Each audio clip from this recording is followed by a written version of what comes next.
Subcommittee on Oversight and Investigations, Mr. Meuser from Pennsylvania. Secretary Bessent, thank you very much for being with us, and thank you when you state that it's now Main Street's turn. I can assure you the people of Pennsylvania's 9th Congressional District greatly appreciate that, and your remarks are quite refreshing.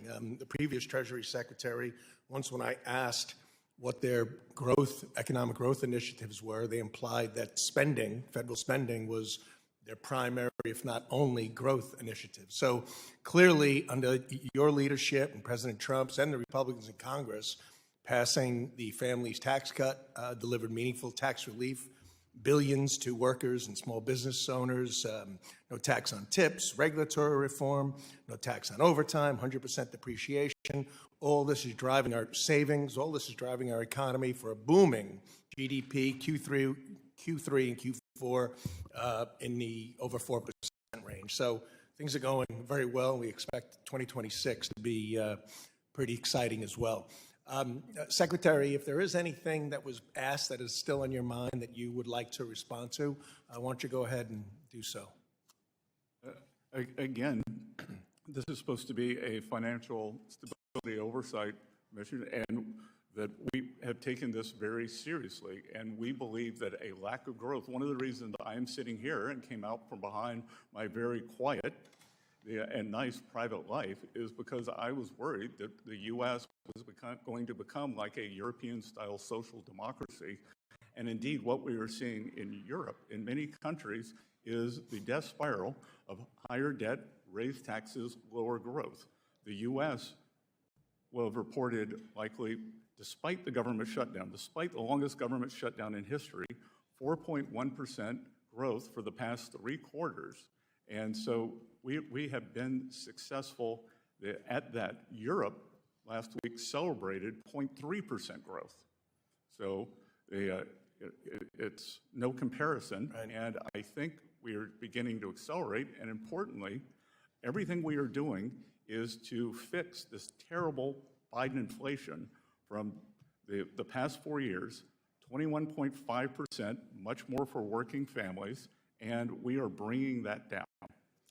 Your remarks and the President's remarks in Davos suggested that how you spiral down in your economy, which Europe has been doing, not having closed borders or secure borders anyway, over-reliance upon imports and driving the public sector rather than the private sector is a recipe for disaster. And so we appreciate you correcting the ship and moving the United States in the right direction. Just to get to some questions, Secretary, you've emphasized putting Main Street ahead of Wall Street when evaluating bank capital standards.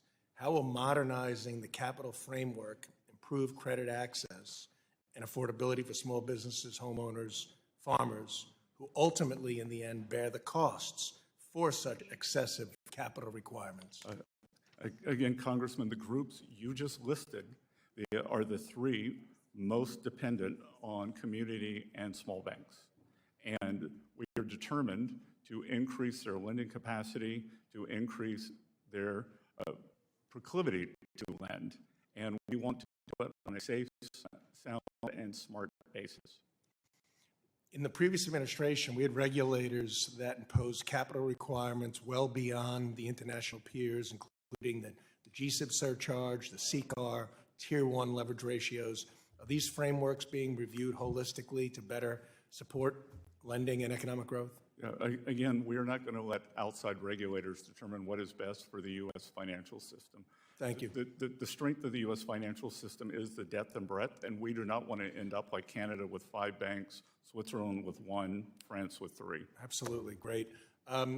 Your decisive action to confront what should concern all of us, certainly concerns us, is the rampant government benefits fraud uncovered in Minnesota.